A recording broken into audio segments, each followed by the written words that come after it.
की काली रातों में दिल का दरवाजा खुलता है।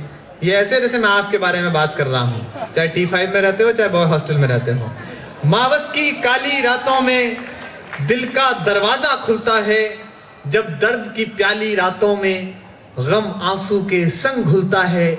जब पिछवाड़े के कमरे में हम निपट अकेले होते हैं। मुरारी बापू की कथा की तरह मत सुनना, आह वाह करते रहना। जब पिछवाड़े के कमरे में हम निपट अकेले होते हैं, जब घड़ियां टिक टिक चलती हैं सब सोते हैं हम रोते हैं। जब घड़ियां टिक टिक चलती हैं सब सोते हैं हम रोते हैं। जब बार बार दोहराने से सारी यादें चुक जाती हैं, जब ऊंच नीच समझाने में माथे की नस दुख जाती हैं। पंक्तियां सुनना और अगली दो पंक्तियों पर जितने भी लोग हों सबके हाथ खुलते हुए देखना चाहता हूं। जब ऊंच नीच समझाने में माथे की नस दुख जाती हैं, तब एक पगली लड़की के बिन जीना गद्दारी लगता है, और उस पगली लड़की के बिन मरना भी भारी लगता है। मावस की काली रातों में दिल का दरवाजा खुलता है, जब दर्द की प्याली रातों में। मैं अध्यापक का बेटा हूं, मेरे पिता विश्वविद्यालय में पढ़ाते थे, अब मैं पढ़ाता हूं पिछले 9 साल से। अध्यापक दोष दर्शन करता है, उसको हर समय लाल घेरा दिखाई देता है। वो मेरे यहाँ एक अंग्रेजी के टीचर थे, उनकी लड़की अपने प्रेमी के साथ चली गई, तो मैं शाम को सांत्वना प्रकट करने गया। मैंने कहा गुरुजी बड़ा दुख हुआ कि रेखा ने आपकी बात नहीं मानी और वो प्रेमी के साथ चली गई।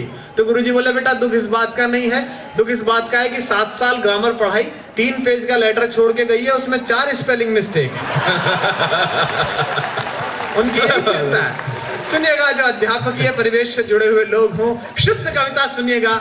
मैं भारत के सबसे तेज और फर्टाइल ब्रेन के सामने खड़ा हूं, इसलिए ऐसा ना लगे कि हिंदी की कविता सिर्फ ठहाके की कविता है। हिंदी की कविता के पास कुछ है, और पहुंचता हो तो मुझे सूचित कीजिएगा। सुनेगा, तब एक पगली लड़की के बिन जीना गद्दारी लगता है, और उस पगली लड़की के बिन मरना भी भारी लगता है। जब पोथे खाली होते हैं, कविता पहुंचे तो सूचित करें।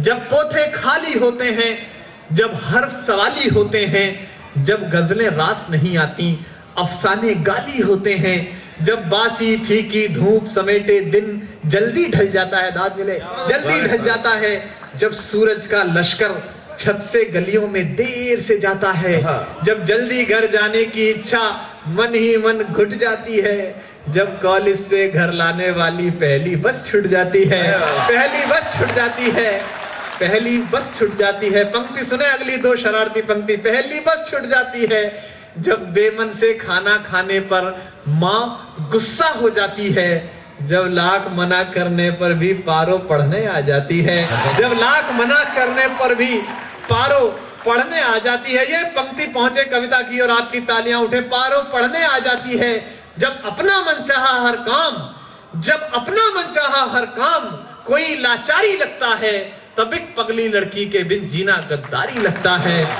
और उस पगली लड़की के बिन मरना भी भारी लगता है। अगला वन कुंवारों को समर्पित है और कामयाब कुंवारों को समर्पित है। आप लोग मोस्ट वांटेड लोग हो अपने मोहल्ले के, मैं जानता हूं, और खासकर जो फाइनल ईयर वाले हैं वो ज्यादा ही वांटेड हैं। स्थिति यह है कि मैं गजेंद्र सोलंकी जी की कॉलोनी में गया, मैंने एक आदमी से पूछा, हालांकि कुंवारे लोग बहुत प्रसिद्ध होते हैं लेकिन पड़ोसी की नजर में गिद्ध होते हैं। तो मैंने उससे पूछा, मैंने कहा आपको गजेंद्र सोलंकी का घर पता है? बोले हाँ पता है, इधर से इधर चले जाना, लेकिन प्लीज उनको मेरे घर का पता मत बता। ये रेपुटेशन हो जाती है। कुंवारे लोग सुने सबसे शरारती बंद इस कविता का, और हर पंक्ति में आनंद आएगा। सुनेगा, जब कमरे में सन्नाटे की आवाज सुनाई देती है। कुंवारे की एक्सपायरी डेट निकल जाए तो उसे बम बम भी छम छम की तरह लगती है। जब कमरे में सन्नाटे की आवाज सुनाई देती है, जब दर्पण में आंखों के नीचे झाई दिखाई देती है, जब बड़की भाभी कहती हैं कुछ सेहत का भी ध्यान करो, जब बड़की भाभी कहती हैं कुछ सेहत का भी ध्यान करो, क्या लिखते हो लल्ला दिन भर, कुछ सपनों का सम्मान करो, जब बाबा वाली बैठक में कुछ रिश्ते वाले आते हैं, जब बाबा हमें बुलाते हैं हम जाते में घबराते हैं, जब साड़ी हाय हाय मत करो, आगे सुनो, जब बाबा हमें मनाते हैं। सुनिएगा पंक्ति, शरारती पंक्ति सुनिए, आनंद लीजिएगा। जब बाबा वाली बैठक में कुछ रिश्ते वाले आते हैं, जब बाबा हमें बुलाते हैं हम जाते में घबराते हैं, जब साड़ी पहने लड़की का एक फोटो लाया जाता है, वो एक अलग स्टूडियो में खिंचवाया जाता है, वो लकड़ी के गुलदान पे कोहनी टिका के देखा होगा आपने।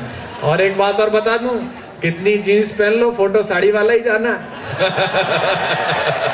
जब भाभी हमें मनाती हैं, सुनेगा मस्ती के साथ, सुनकर मस्ती के साथ दा दीजिएगा। जब बाबा वाली बैठक में कुछ रिश्ते वाले आते हैं, जब बाबा हमें बुलाते हैं, हम जाते में घबराते हैं।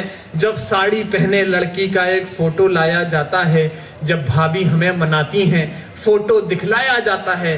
कविता की सर्वाधिक टूटन भरी पंक्ति, आपकी सर्वाधिक तालियों की मोहताज है, सुनिएगा। जब सारे घर का समझाना, जब सारे घर का समझाना हमको फनकारी लगता है, तब एक पगली लड़की के बिन जीना गद्दारी लगता है। और उस पगली लड़की के बिन अंतिम पंक्तियां पढ़ता हूं अपनी और इस कवि सम्मेलन की। मैंने कोटा में पढ़ दी तो इंजीनियरिंग कॉलेज के लड़के आ गए पीछे मिलने, बोले भाई साहब आनंद आ गया।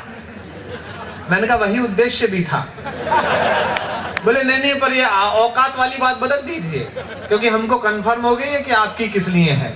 तो मैंने इसको पारिवारिक रंग दिया। दीदी कहती हैं, दीदी कहती हैं उस पगली लड़की की कुछ औकात नहीं। दीदी कहती हैं, पंक्तियां सुनना वसीम बरेलवी साहब की और दाद देना बड़े शायर को। मोहब्बत में बुरी नीयत से कुछ सोचा नहीं जाता।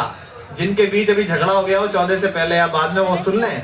मोहब्बत में बुरी नीयत से कुछ सोचा नहीं जाता, कहा जाता है उसको बेवफा समझा नहीं जाता। कहा जाता है उसको बेवफा समझा नहीं जाता। दीदी कहती है, दीदी कहती है उस पगली लड़की की कुछ औकात नहीं, उसके दिल में भैया तेरे जैसे प्यारे जज्बात नहीं। वो पगली लड़की मेरी खातिर 9 दिन भूखी रहती है, चुप चुप सारे व्रत करती है, पर मुझसे कभी न कहती है। मातृशक्ति बैठी है, महिलाओं को व्रत करने का बहाना चाहिए। अभी मैं ओम जी के गया करवा चौथ के दिन, तो ओम जी की पत्नी मारवाड़ की हैं, वो व्रत रखती है करवा चौथ पे, तो मौन व्रत रखती है। तो हम लोग 12 बजे उठे तो वो बोल नहीं रही थी, तो मुझे लगा कि ओम जी की कोई पुरानी वीडियो फिल्म पल्ले पड़ गई है इनको, भाई अपने को पता नहीं था। तो मैंने ओम जी से कहा यार ये खाना क्यों नहीं खा रही है भाभी? और वो बोले कम वक्त आज खाना क्यों खाएगी, आज ये भूखी रहेगी, इससे मेरा स्वास्थ्य सुधरेगा। मैंने कहा इतना सुधरा हुआ है और कहाँ जाओगे? बोले नहीं नहीं सुधरेगा इससे। फिर मैंने 5 बजे फिर पूछा, क्योंकि अपन तो REC से शुरू हुए थे, रीजनल इंजीनियरिंग कॉलेज से। मैंने कहा टेक्निकल डिफरेंस है यार बात में। बोले क्या? मैंने कहा मैं जानना चाहता हूँ कि गाय के भूसा छोड़ देने से सांड की पर्सनैलिटी कैसे निकल सकती है। लेकिन देश है या कुछ भी हो सकता है। सुनेगा, दीदी कहती है, अंतिम पंक्तियां सुनिएगा, था के और तालियों के बीच विदा हो। दीदी कहती हैं उस पगली लड़की की कुछ औकात नहीं, उसके दिल में भैया तेरे जैसे प्यारे जज्बात नहीं। वो पगली लड़की मेरी खातिर 9 दिन भूखी रहती है, चुप चुप सारे व्रत करती है, पर मुझसे कभी न कहती है। जो पगली लड़की कहती है मैं प्यार तुम्ही से करती हूँ, लेकिन मैं हूँ मजबूर बहुत, अम्मा बाबा से डरती हूँ। उस पगली लड़की पर अपना कुछ भी अधिकार नहीं बाबा, ये कथा कहानी किस्से हैं, कुछ भी तो सार नहीं बाबा। बस उस पगली लड़की के संग, बस उस पगली लड़की के संग जीना फुलवारी लगता है, और उस पगली लड़की के बिन मरना भी भारी लगता है। और आपसे कहना चाहता हूं कि सितारों को आंखों में महफूज रख लो, सितारों को आंखों में महफूज रख लो, बहुत दूर तक रात ही रात होगी।